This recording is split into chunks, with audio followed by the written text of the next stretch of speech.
बिस्मिल्लाहिर्रहमानिर्रहीम। अस्सलाम वालेकुम। प्रोग्राम इख्तिलाफ राय के साथ मैं इफ्तार काज़मी। कोई माने या ना माने मगर लाडला अपने लाने वालों के गले पड़ गया है और पहली बार खान साहब ने फ़ौज को मुकम्मल तौर पर चार्जशीट कर दिया है। खान सही कहता था कि वो जब इक़्तिदार से निकलेगा तो ख़तरनाक हो जाएगा और इतना ख़तरनाक हो गया कि वो अब किसी को भी नहीं बख्श रहा। कभी वो पाकिस्तान पर एटम बम गिराने की बात कर रहे हैं और कभी वो कहते हैं फ़ौज ने मुझे हुकूमत नहीं करने दी।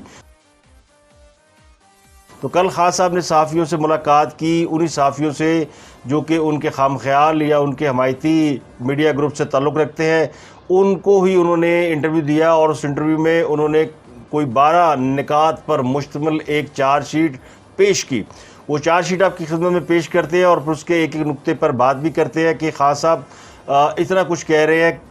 2 रोज़ कबल जब आसिफ अली जरदारी ने जनरल फैज़ हमीद के बारे में कहा था कि उसको खुडे लाइन लगा दिया गया तो फ़ौज एकदम मैदान में आई थी और DGISPR ने आकर सियासतदानों को शटअप कॉल दी थी। लेकिन अब खान साहब जो कि अपनी हुकूमत गिराने का ज़िम्मेदार अमेरिका को नहीं बल्कि पाकिस्तानी अफवाज को ठहरा रहे हैं, अब अफवाज खामोश क्यों हैं? बरदान के जलसे में भी खान साहब ने बहुत बातें की और साफ़ियों से गुफ्तगू में भी बहुत बातें की और मुसलसल झूठ बोले, गुमराह किया। तो कोई इस बात को माने या ना माने मगर गर्मी, लोड शेडिंग, महंगाई और इमरान खान ने अवाम की ज़िंदगी अजीरन की हुई है और हर गुज़रते वक्त के साथ खान साहब अवाम के सामने एक्सपोज हो रहे हैं। वो जो मसीहा का एक रूप उन्होंने धार रखा था वो अपने बयानात से, अपनी ज़ुबान की वजह से वो काफ़ी चीज़ें लोगों के सामने उगल रहे हैं। अब ये समझने वालों के लिए इशारे हैं, अगर वो समझ जाए तो ठीक, अगर नहीं समझे तो फिर उनका अल्लाह मालिक है।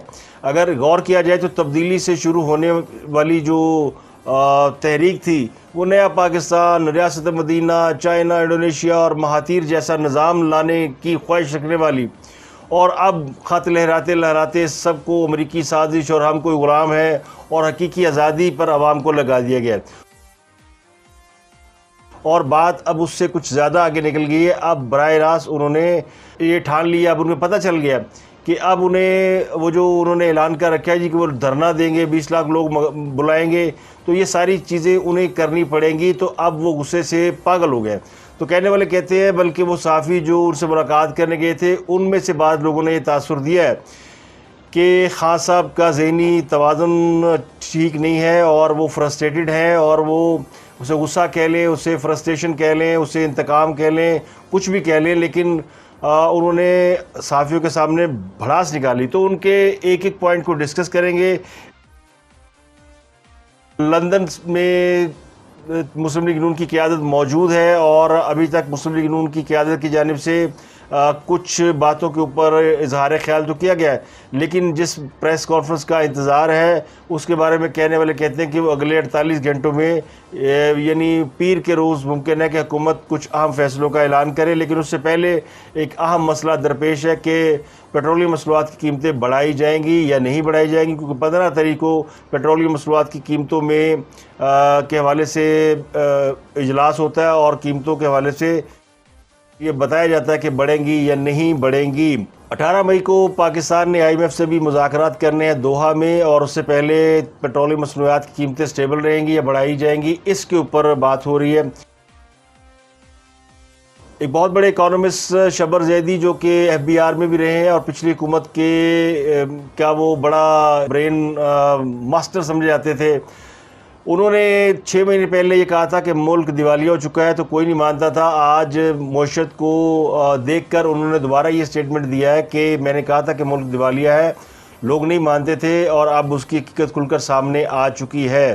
तो हाँ साहब जो जलसों में कहते फिर जी कि मुल्क किस वजह से दिवालिया हो रहा है कि मौजूदा हुकूमत नालायक है और ये डिलीवर नहीं कर पा रही, और उन्होंने आते 1 महीने में महंगाई का तूफ़ान खड़ा कर दिया है और ज़र मुबादला के ज़ाहिर भी कम हो गया और हुकूमत दिवालिया होने के करीब जा रही है, यानी मुल्क दिवालिया होने के करीब जा रहा है। इसको देखेंगे कि क्या इसमें हकीकत है और क्या फसाना है। ये भी इतला है कि लंदन में जो मुलाकातें हो रही हैं नवाज शरीफ की अपने अरकान असम्बली से, उन मुलाकातों में 2 मुलाकातें हुई और दोनों मुलाकातों में जो लोग शरीक थे उनसे हल्फ लिया गया है। उनसे किस बात का हल्फ लिया गया है, कौन सी ऐसी बातें हैं जो कि राजदारी में या सीगा राज में रखने की कोशिश की गई है। इससे पहले भी अगर आपको याद होगा तो जब आर्मी चीफ की एक्सटेंशन का मामला आया था तो उस वक्त भी मुस्लिम लीग नून की क़यादत लंदन गई थी और उसके बाद आके उन्होंने इस मामले में वोट दे दिया था कि आर्मी चीफ को एक्सटेंशन दी जाए। ख्वाजा आसफ ने इस बात का इंकशाफ किया था कि उन्हें उनसे खल्फ लिया गया था, ये उनको ये बात सीगा राइज में रखने के लिए कहा गया था, लेकिन बाद में उसको उन्होंने रिवील कर दिया इजाज़त के साथ। तो अब भी यकीनी तौर पर मुस्लिम लीग नून की क़यादत कुछ ऐसे मामलात को डील कर रही है जिसकी वो ख़बर बाहर नहीं देना चाहते। जो बातों की ज़रूरत है कि वो बाहर बोल दी जाएँ या फ्लोट कर दी जाएँ वो सामने आ चुकी हैं, जिनमें आइन शिकनों के ख़िलाफ़ ज़ीरो टॉलरेंस, इंतखाबी इस्लाहात वगैरह के मामलात शामिल हैं। तो गर्मी भी है, लोड शेडिंग भी है और फिर इमरान खान साहब भी हैं जिन्होंने अवाम के साथ यानी सियासत को गरमा रखा है। और इस बात में कोई शक नहीं कि सियासत में आजकल खान साहब छाए हुए हैं। खान साहब इसलिए छाए हुए कि खान साहब सड़कों पर हैं, पे दर पे जलसे कर रहे हैं, लोगों से मुलाकातें कर रहे हैं, इंटरव्यू दे रहे हैं, कुछ सियासतदानों की तरह नकल उतारते हुए बच्चों से मिल रहे हैं और वो अपना इमेज बढ़ाने के लिए या अपने इमेज को बरकरार रखने के लिए बहुत सी ऐसी हरकतें कर रहे हैं जिससे वो इमेज बढ़ने की बजाय वो कम होता जा रहा है। अब खान साहब ने जो बातें की हैं फ़ौज के हवाले से उस पर आ जाते हैं। उन्होंने सहाफ़ियों से मुलाकात में जो बात की उसमें सबसे पहले उन्होंने इस बात का इकरार किया कि न्यूट्रल से मुराद उनकी फ़ौज है। यानी खान साहब जिसको एक अरसे से जलसों में कहते रहे कि न्यूट्रल तो जानवर होता है, तो वो क्या पाक फ़ौज को मुखातब कर रहे थे और उनका मकसद और मतलब यही था कि पाकिस्तान की जो फ़ौज है अगर वो न्यूट्रल है तो जानवर है।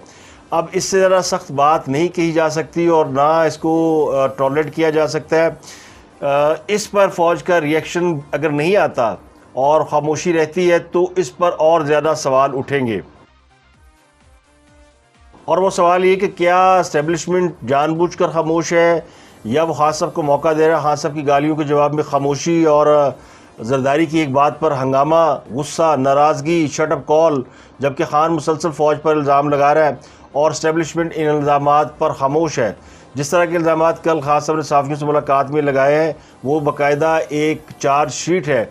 इससे पहले हमने माजी में देखा है कि फ़ौज किसी भी चीज़ को अगर ना मानना चाहे और उसको शटअप कॉल देना चाहे तो महज ट्विटर पे रिजेक्टेड लिख देने से काम चल जाता था, लेकिन अब ट्विटर पर भी उस तरह की कोई चीज़ नज़र नहीं आती। मेजर जनरल बाबर इफ्तिखार ने कल आके ये कहा था जब उन्होंने एक प्रेस रिलीज जारी की थी कि हमें सियासत में ना घसीटा जाए, लेकिन आज खान साहब कह रहे थे कि उनसे इस्टेब्लिशमेंट के लोग रब्ता कर रहे हैं और उन्होंने अपने नंबर जो है वो ब्लॉक कर दिए हैं। खान साहब के साथ इस्टेब्लिशमेंट के रब्ते अगर हैं नहीं हैं तो फिर इस्टेब्लिशमेंट को इसका जवाब देना चाहिए कि खान साहब इस मामले में सच बोल रहे हैं कि झूठ बोल रहे हैं कि इस्टेब्लिशमेंट उनसे रब्ते कर रही है, या फिर इस बात में ज़्यादा हकीकत है कि ख़ुद उनकी जमात के लोग GHQ के गेट नंबर 4 पर बैठे हैं और गेट नंबर 4 पर ही उनसे राब्ते हो रहे हैं। तो कल जो कह रहे थे सियासत में ना घसीटा जाए, उनको आज खान साहब ने सियासत में घसीट कर ला मारा है। खान साहब ने ये कहा है, यानी उनके अगर बयानात को देखें, पॉइंट्स टू पॉइंट डिस्कस करें, तो उन्होंने पहले कहा कि न्यूट्रल से मुराद फ़ौज है। फिर उन्होंने कहा कि जी मेरे बारे में जो मुझे निकालने वाले हैं उनके अंदाज़े गलत थे और एक मेरा अंदाज़ा उनके बारे में गलत था। स्ट्रेट अवे वो ये कह रहे हैं कि मुझे निकालने वाली फ़ौज थी, तो फ़ौज को मेरे बारे में अंदाज़ा गलत था और अंदाज़ा ये था कि खान अनपॉपुलर है और लोग बाहर नहीं निकलेंगे। यानी जो लोगों ने रिएक्शन दिया वो फ़ौज के अंदाज़ों के बरक्स था। दूसरा वो कह रहे हैं कि मेरा अंदाज़ा गलत निकला कि मैं ये समझता था कि फ़ौज करप्शन के ख़िलाफ़ है और करप्शन जो है वो फ़ौज के लिए कोई मसला ही नहीं है। यानी इस्टेब्लिशमेंट तो मुझे कहती रही कि कारकर्दगी दिखाओ, करप्शन को छोड़ो, जबकि ये हकीकत है। इसमें खास साहब झूठ नहीं बोल रहे। ये इस्टेब्लिशमेंट की जानिब से पैगाम दिया गया था और ये पैगाम उस वक्त दिया गया था जब 2 साल खान साहब ने करप्शन के बहाने गुजारे। तो उन्होंने कहा कि करप्शन के हवाले से आपने बहुत कुछ कर लिया और जितने इल्ज़ामात आप लगा रहे थे वो अदालतों में आप साबित नहीं कर सके। तो अब ये करप्शन का मामला आवाम के अंदर लोग इस पर बिलीव नहीं कर रहे। तो बेहतर है कि आप अपनी कारकर्दगी बेहतर बनाएं, क्योंकि पाकिस्तान सिंक हो रहा है। तो अगर एस्टेब्लिशमेंट ने ये बात उनसे की थी तो उसका मतलब ये नहीं था कि करप्शन उनके लिए कोई मसला नहीं था या वो करप्शन को बढ़ावा दे रहे थे। खान साहब ने यह भी कहा कि अदालतें और नैब जिनके कंट्रोल में था, अगर वो चाहते तो 8-10 लोगों को सज़ा दिलाते और पाकिस्तान एहतसाब के रास्ते पे चल पड़ता। दूसरे लफ्ज़ों में वो ये कहने की कोशिश कर रहे हैं कि फ़ौज ने उनको, यानी फ़ौज के मातहत थी अदलिया और नैब फ़ौज के कंट्रोल में थी और फ़ौज ने सब कुछ नहीं करने दिया। तीसरा उन्होंने कहा जी कि मुझसे जानबूझकर ऐसे फ़ैसले किए जाते रहे जिससे मेरी हुकूमत कमज़ोर रहे। और PMLN के कुछ 30 लोग थे अरकान असम्बली MPs जो कि फॉरवर्ड ब्लॉक बनाना चाहते थे, लेकिन उनको पैगाम दिया गया फ़ौज की जानिब से कि यानी रोक दिया गया। खान साहब कहते हैं अगर फॉरवर्ड ब्लॉक बन जाता तो मुस्लिम लीग नून ख़त्म हो जाती। यानी खान साहब ने भी बड़ा दुख है कि मेरे लोग मैंने छट गए, टूट गए, और जो मैं तोड़ने की कोशिश की थी तो फिर मुझे रोक दिया गया, क्योंकि फॉरवर्ड ब्लॉक बनाने का मतलब ये कि हुकूमत फॉरवर्ड ब्लॉक बनाने पे काम कर रही थी। और ये खान साहब जो कहते हैं ना जी हमने कभी कोशिश नहीं की कि कोई बंदा तोड़ा जाए, तो खान साहब ने तो 3 साल सर से लेकर पाँव तक इस बात की कोशिश की कि कोई एक नून लीग का बंदा उनकी जमात में आ जाए और वो शोर मचाए। तो खान साहब को इस बात का दुख है कि फ़ौज ने उन्हें मुस्लिम लीग नून के अंदर फॉरवर्ड ब्लॉक नहीं बनाने दिया। इल्ज़ाम उनका ये कि फ़ौज ने उन्हें करप्शन, यानी ताकतवर हल्कों के नज़दीक करप्शन कोई चीज़ ही नहीं, तो उन्होंने उन पर करप्ट होने का इंडायरेक्ट इल्ज़ाम लगा दिया। और दूसरा ये कि उन्होंने बंदे नहीं तोड़ने दिए। खास अब बंदे तोड़ लेते तो मुस्लिम लीग नून ख़त्म हो जानी थी और उनको इस बात की बड़ी तकलीफ़ है। फिर उन्होंने ये कहा कि एस्टेब्लिशमेंट से ताल्लुकात ख़राब नहीं थे, सिर्फ 2 बातें थी, छोटी सी बातें, मामूली सी बातें। और उस्मान बुज़ार को वो हटाना चाहते थे, मैं नहीं हटाना चाहता था। और मेरा मौक़िफ़ ये था कि अगर एस्टेब्लिशमेंट उस्मान बुज़ार को हटा देगी या उनके कहने पे मैं हटा दूंगा तो मेरी पार्टी तकसीम हो जाएगी, क्योंकि उस्मान बुज़ार तो अल्लाह मियाँ की गाय है, उसको तो पता ही कुछ नहीं है, वो बैठा रहेगा और पार्टी के लोग चीखे मारते रहेंगे, ग्रुप आपस में लड़ते रहेंगे और मैं हुकूमत करता रहूँगा। तो ये खास सबका मुतमईन नज़र था कि ऊपर एक अल्लाह मियाँ की गाय बिठा दो, बेवकूफ़ सा आदमी। तो फ़ौज ये देख रही थी कि इनको लाने का, यानी खान साहब को लाने का जो इल्ज़ाम था, मलबा, वो तो फ़ौज पर था। और ये दबाव फ़ौज पर भी आ रहा था कि PTI गवर्नमेंट को परफॉर्मेंस नहीं है, कोई कारकर्दगी नहीं है, तो पंजाब एक बड़ा सूबा है और वो लावारिस पड़ा हुआ है। तो उन्होंने फीडबैक के बाद खान साहब से कहा होगा कि इसको हटा दें, आप किसी और अच्छे बंदे को लगा दें। लेकिन खान साहब अगर उस्मान बुज़ार को हटा देते तो फिर गोगी कितों आंदी, फ़रा गोगी माल कहाँ से कमाती, खबर मानिका को तनख्वाह कहाँ से मिलती, और ये मामलात कैसे संभाले जाते। ये इतने चीफ सेक्रेटरी, इतने IG, ये सब तब्दील करने की वजह ये नज़र नहीं आती कि वो गवर्नेंस बेहतर करना चाहते थे। अब तो वजह ये नज़र आती है कि सबको मान लेके ट्रांसफ़र पोस्टिंगें की जा रही थी, हर बंदे को 6-6 महीने मौज कराई जा रही थी। अब यही है ना फ़रा और गोगी की, अगर आप हिस्ट्री देखिए और उनके बारे में जो इल्ज़ाम लगाए जा रहे हैं, वो यही कि वो ट्रांसफ़र पोस्टिंग के पैसे लेती थी। तो एक तो उन्होंने उस्मान बुज़ार का कहा और दूसरा उन्होंने जनरल फैज़ हमीद के बारे में कहा और पुराना मौक़िफ़ अपना दोहराया कि अफ़गानिस्तान के हालात ख़राब थे और मैं चाहता था कि वो रहें। और दूसरा उन्होंने कहा कि मुझे जून में साजिश का पता चल गया था और मैंने इसलिए उनको नहीं हटाना चाहा, जो उन्होंने इंटरव्यू दिया था कि मेरी आँख कान और ये वो सारी बातें। तो जनरल फैज़ हमीद के बारे में उन्होंने कहा कि मेरे तो वहमो गुमान में भी था, उन्होंने बल्कि कहा कि मैं को कसम खाता हूँ कि मैं उनको आर्मी चीफ़ नहीं लगाना चाहता था, मेरे ज़हन में दूर दूर तक वो बात नहीं थी कि मैं उन्हें आर्मी चीफ़ लगाऊँ। तो या वो बहरहाल झूठ बोल रहे हैं। इसके आगे जो पॉइंट है वो है कि मेरी हुकूमत को मजबूत नहीं रहने दिया गया और मुझसे ऐसे फ़ैसले किए गए या कराए गए जिसकी वजह से मेरी हुकूमत यानी मजबूत नहीं हुई, और ये इल्ज़ाम भी फ़ौज पर है कि उनकी हुकूमत मजबूत नहीं होने दी। फिर उन्होंने कहा जी मुझे पैगामात आ रहे हैं, उनसे पूछा गया जी कि इस्टेब्लिशमेंट आपसे राब्ते में है, तो उन्होंने कहा जी पैगाम आ रहे हैं और लेकिन मैंने नंबर ब्लॉक किए हैं और जब तक इलेक्शन नहीं होगा तो कोई बात नहीं होगी। एक और उन्होंने इंपॉर्टेंट बात की, जो उनसे सवाल पूछा गया और कहा गया, तो उन्होंने कहा जी कि मैं जब तक मुझे 2/3 अक्सरियत नहीं मिलेगी, 2/3 मेजोरिटी, तो मैं इक़्तिदार में नहीं आऊँगा। यानी ये भी खान साहब की फरमाइश है कि हुण जे मैं आवाँगा तो मुझे 2/3 मेजोरिटी दी जाए। उन्होंने मईशत के हवाले से कहा जी कि टैक्स कलेक्शन बड़ी अच्छी चल रही थी, मैंने शौकत तरीन को भेजा था न्यूट्रल्स के पास, यानी इस्टेब्लिशमेंट के पास, को जाके उनको समझाए कि अगर इस मौके पर हटाया गया मुझे या निकाला गया तो फिर बड़ी बर्बादी आ जाएगी। मईशत हमने बड़ी मुश्किल से संभाली है और मईशत को अगर आपने स्टेबल रखना है तो फिर हुकूमत तब्दील ना की जाए, अगर हटाया गया तो इकॉनमी बैठ जाएगी। इन हालात में चीज़ों को छेड़ा गया, उल्टी सीधी कोई हरकत की गई तो फिर मईशत यानी ज़बरदस्त हो जाएगी और आवाम उससे यानी आवाम के अंदर बदज़नी फैल जाएगी और उसके अब नतीजे निकल रहे हैं। तो सवाल ये कि अगर खान साहब ये बता रहे थे फ़ौज को कि मुझे मत निकालो, तो उन्हें पता था कि फ़ौज उन्हें निकाल रही है, तो अमरीकी साजिश कहाँ से आ गई? ये तो उससे पहले की बात है। फिर उन्होंने ये भी कहा कि यानी वो इल्ज़ाम लगाते हैं अपोजिशन के ऊपर, अपोजिशन नहीं अब तो हुकूमत है, हुकूमत पे इल्ज़ाम लगाते हैं कि हुकूमत ने एक माह में बड़ी ख़राब कारकर्दगी है, बेड़ा गर्क होगा। तो आप तो ख़ुद बता रहे थे कि मईशत जो है वो बैठ जाएगी और अगर चीज़ों को छेड़ा गया तो जिन्होंने आपको निकाला उसकी वजह से मईशत बैठ गई है, तो फिर इसका इल्ज़ाम मुस्लिम लीग नून की हुकूमत पर तो नहीं डाला जा सकता। इसलिए तो मरीम कह रही हैं, मरीम नवाज़ के ये जो तुमने झूठ बोला है और जो गन डाला, मुल्क तबाह बर्बाद कर दिया, इसके ज़िम्मेदार तुम हो, किसी और पे इसका मलबा ना डालो। और ये सारे कह रहे हैं मुस्लिम लीग नून के लोग एक एक करके, वो कह रहे हैं जी खान झूठ बोल रहे हैं और ये मईशत तबाह थी और इनको छोड़ें, ये तो हुकूमत के लोग हैं। लेकिन जो खान साहब की अपनी FBR के चेयरमैन रहे शबर जैदी, उन्होंने कल ये कहा कि मुल्क तो ऑलरेडी दिवालिया था और मैंने कहा था तो कोई मानता नहीं था, लेकिन अब उसको सब सामने खुल के आ गई बात। तो उनकी बात को अगर देखा जाए तो इसका मतलब ये कि ये ऐसी मईशत थी, यानी अगर आप कहें मईशत बड़ी आइडियल थी, तो कौन सी ऐसी मईशत आइडियल थी जो 4 महीने में बैठ गई? अब खासा मुसलसल झूठ बोल रहे हैं कि जी जब उनकी हुकूमत गई तो डॉलर 172 रुपये का था। ये हकीकत है कि जब उनकी हुकूमत 8 अप्रैल को गई उस वक्त डॉलर 189 का था, जो आज 192-93 का हो गया। तो पिछले यानी खान साहब के दौरे हुकूमत में इसी 4 महीने में, जो पिछले 4 महीने गुजरे हैं, उसमें रुपया 35% गिरा है। तो ये मौजूदा हुकूमत के खाते में वो डाल रहे हैं। तो खान साहब ने जो सबसे इम्पोर्टेंट बात की, जिस पर काफ़ी तकलीफ़ है लोगों को, मुझ समेत, उन्होंने कहा जी कि करप्शन में मुब्तला लोग जो है वो आवाम के हुक्मरान बना दिए गए। इससे तो बेहतर था कि पाकिस्तान पर एक एटम बम मार दिया जाए।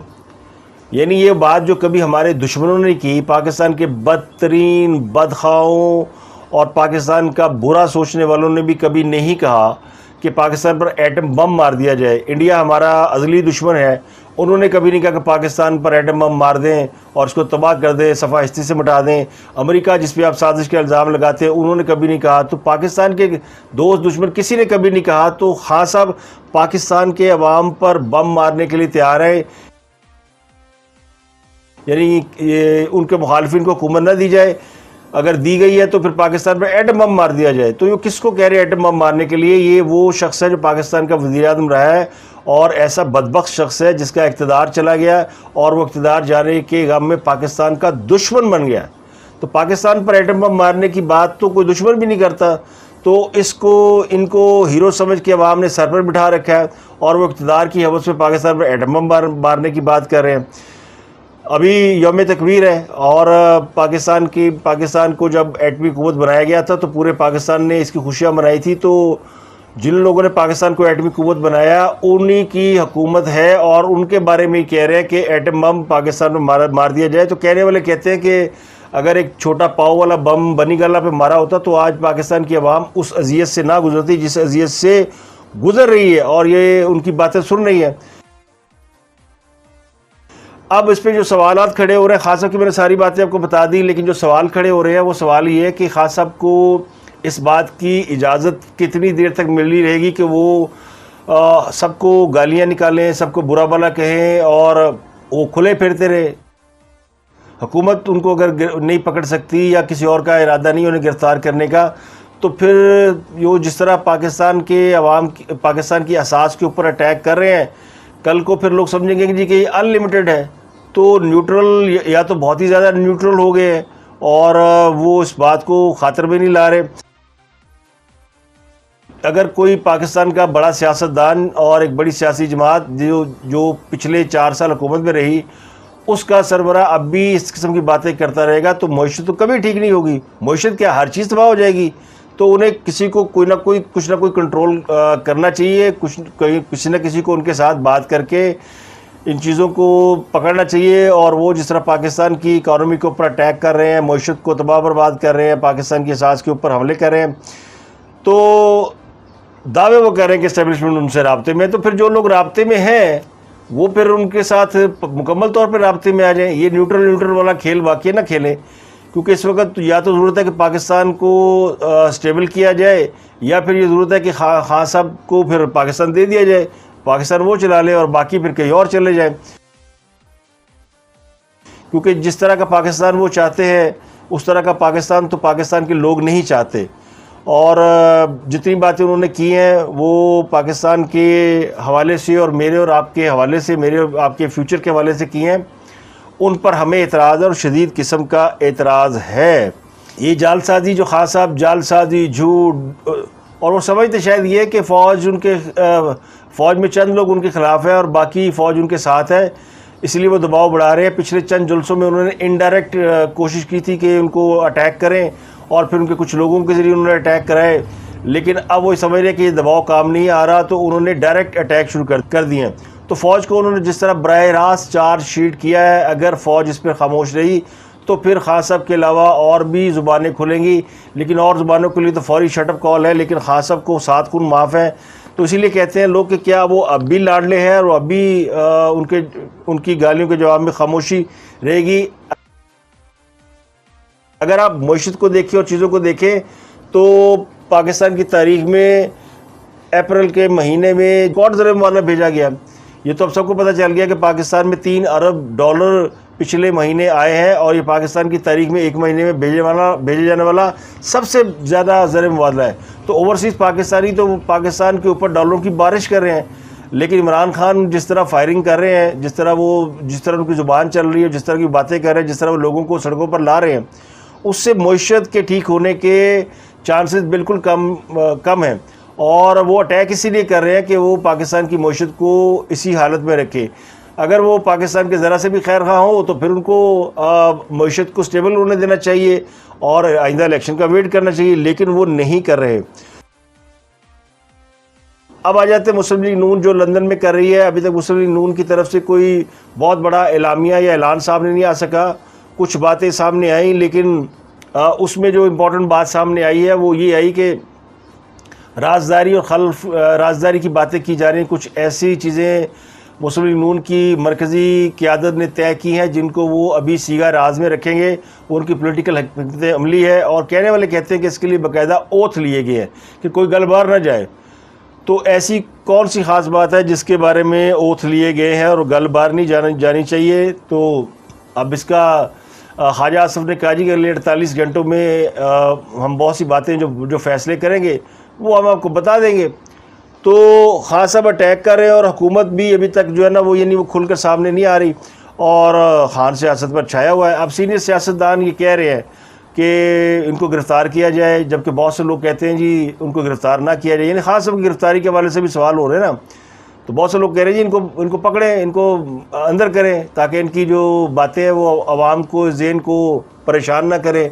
लोग परेशान हो रहे बातें सुन के, पाकिस्तान के हक़ में नहीं है। लेकिन बहुत से लोग कह रहे हैं कि ये उनको गिरफ़्तार ना किया जाए, वो हीरो बन जाएंगे, और वो चाहते हैं गिरफ़्तार हो जाए। और वो ये बातें इसलिए कर रहे हैं कि जो दावे उन्होंने कर रखे हैं 20 लाख लोग ले जाऊंगा और मई में इलेक्शन अनाउंस हो जाएं, वो सब बातें पूरी होती नज़र नहीं आती। और इसका एक ही हल है कि उन्हें गिरफ़्तार करके जेल में डाल दिया जाए। ना नौमन तेल होगा, ना राधा नाचेगी। यानी वो जेल में होंगे तो फिर कौन से 20 लाख लोग उन्होंने इस्लामाबाद लेके जाना है? तो अगर उनको गिरफ़्तार ना किया गया तो फिर ले जाना पड़ेगा। लेकिन अब वो चूँकि सिक्योरिटी रिस्क बनते जा रहे हैं, और जो बातें वो कर रहे हैं कल को वो कौमी राज और उगलना शुरू कर देंगे अगर ये फ़िक्स मैच नहीं है। क्योंकि अभी ये भी डाउट है कि मैच फ़िक्स है, तभी तो उनको कोई हाथ नहीं लगा रहा। तो ये डाउट भी क्लियर करना बड़ा ज़रूरी है कि ये तासुर क्यों बढ़ रहा है कि मैच फ़िक्स है, और खान साहब जो कुछ कह रहे हैं उनको खुली छूट है, और कोई और बात करे तो फिर उसके ऊपर फ़ौरन आ जाती है चीज़ें। तो इसलिए बहुत से लोगों को ये डाउट है कि अभी पेज 1 है, सफ़ा 1 है। ये मुस्लिम लीग नून चूँकि बहुत पॉपुलर थी, ये इलेक्शन जीत सकती थी, इसलिए इसको ट्रैप किया गया है, इसके गले हुकूमत डाली गई है। खान साहब मजलूम बन गए हैं और उनको मुस्लिम लीग नून को जालिम बना दिया। साथ फ़ौज को थोड़ी बहुत बातें कर लेते हैं और उसको उन्होंने इग्नोर कर दिया। तो ये तासुर है, ये मैं नहीं कह रहा कि वाकई ऐसा है, लेकिन इसको यानी ये भी एक पॉलिटिकल गिमिक्री हो सकती है। अगर हाँ साहब वाकई सिक्योरिटी रिस्क होते तो स्टेट फिर उनके खिलाफ कार्रवाई करती। तो स्टेट अगर कार्रवाई नहीं कर रही तो फिर इस तासर को और ज़्यादा तकवीत मिलेगी कि ऐसा नहीं है, वरना फिर स्टेट को करना पड़ेगा कि वो जो कुएं से बार बार पानी निकालें कि ये ना करें, हमें सियासत में ना घसीटें, हमें ये ना इन्वॉल्व ना करें, तो ये कुएं से पानी निकालना होगा। तो जो कुएं में गिरा हुआ पहले उसको तो निकालें, जब तक उसको नहीं निकालेंगे तो कुएं का पानी पाक नहीं होगा। ये गालियों की शिद्दत है, उससे इस्टेब्लिशमेंट को समझ जाना चाहिए कि सोशल मीडिया पर जो आज़ादी वाली डीपीज़ लगाई गई हैं ये प्लानिंग के साथ लगाने का हुक्म दिया गया। उसके बाद उसके ऊपर जो बातें शुरू हुई हैं गालम गलोच की वो है, और ये जो पाकिस्तान के ऊपर एटम बम मारने की बात कर रहा है यानी हद हो गई। हाँ साहब ने ये भी कह दिया ना मीर जाफ़र और मीर सादिक खाली शहबाज शरीफ नहीं है और भी लोग हैं। तो उनसे पूछा गया कि आप इन किरदारों के नाम लेंगे, तो उनका जी भी वक्त नहीं है, वक्त आने पर किरदार बताऊंगा। मेरा तो बड़ा दिल जो है वो यानी मैं उस पर बड़ा मायूस हूँ। तो जिस किस्म की बातें कर रहे हैं यानी एटम बम पाकिस्तान पर गिराने का मुतालबा वो कर क्यों नहीं है, उनको इस हद तक वो क्यों गए हैं, और फिर वो जो लोग उनके फॉलोअर हैं किसी जलसे पे अगर एटम बम गिर जाए जहाँ हाँ साहब है या हाँ साहब 20 लाख लोग इस्लामाबाद चले जाएँ और हाँ साहब वहाँ एटम बम गिरा दें या किसी के साथ उनके राब्ते हो कहें जी आओ गिरा दो, तो पाकिस्तान का क्या बनेगा। तो ये इस किस्म की हमाकतें, इस किस्म की बेवकूफ़ाना बातें पाकिस्तान की सियासत में कभी नहीं हुई जो इस वक्त हम देख रहे हैं। और ये बढ़ती हुई गर्मी का भी असर हो सकता है या फिर किसी चीज़ की किल्लत का या किसी चीज़ की इजाफत का भी हो सकता है, क्योंकि टेंशन जिनको है ना इक़्तिदार से निकाले जाने की, उनकी फिर खुराक में इजाफा हो गया या उनकी भूख की शिद्दत में इजाफा हो गया। और ये अमर लियाकत वाला ही हाल होगा, किसी दिन प्लेट बरामद होगी तो पता चल जाएगा कि इसी तरह की चीज़ है। एक और ख़बर है ना कि वो गाड़ियाँ वापस नहीं कर रहे, वो सब कैसा रहा है, गवर्नमेंट गाड़ी इस्तेमाल कर रहे हैं, बाकी लोग गवर्नमेंट गाड़ी इस्तेमाल कर। तो अभी तहरीक इंसाफ के बहुत से लोग जो कि वज़ीर रहे हैं उनकी करप्शन केसेस तो मैंने कल बताए 200% इजाफा, 400% इजाफा कई वज़रा के यानी इसासों में, और अब वो गाड़ियाँ नहीं वापस कर रहे हैं क्योंकि उन्हें यकीन उन्हें बताया गया जी कि आपको हुकूमत बस वापस आने वाली है तो गाड़ियाँ कोल ही रखो, क्योंकि जब हुकूमत में आते हैं फिर चीज़ों को दोबारा से सेटल करना मुश्किल हो जाता है। तो ये वजह कि असद कैसर गाड़ी वापस नहीं कर रहा, उस्मान बुज़दार नहीं कर रहा ख़ास सब पे तनकीद दी तो उन्होंने एक मर्सिडीज़ वापस भेज दी, लेकिन अभी सरकारी गाड़ियाँ बहुत सी हैं उनके पास। तो आज के लिए इतना ही इस खबर के साथ कि जो इसका नेक्स्ट स्टेप है वो लोगों को बताएगा कि एक्चुअली हालात क्या है, और ख़ान साहब ने जिस किस्म के इल्ज़ामात लगाए हैं उसके बाद वो उन पर गद्दारी का लेबल लगता है या नहीं लगता, वो मुहिब वतन करार पाते हैं या उनका लाडलापन बरकरार रहता है कि नहीं रहता। कौम मुंतज़र है कि ये हकीकत खुल जाए, कटा बाहर आ जाए कि क्या हो रहा है। और वो जिन लोगों की जो लोग गेट नंबर 4 पे राब्ते कर रहे हैं, ये गेट नंबर 4 पे जिनकी आमद-ओ-रफ्त जारी है और जो तसल्लियाँ तशफ़ियाँ दी जा रही हैं, इसके बावजूद कोई कहे कि हम नहीं हैं तो हम मानते हैं कि वो नहीं है, लेकिन वो नज़र भी आना चाहिए। आज के लिए इतना ही। अपना गुर्दोनवा के लोगों का बहुत ख्याल रखिएगा।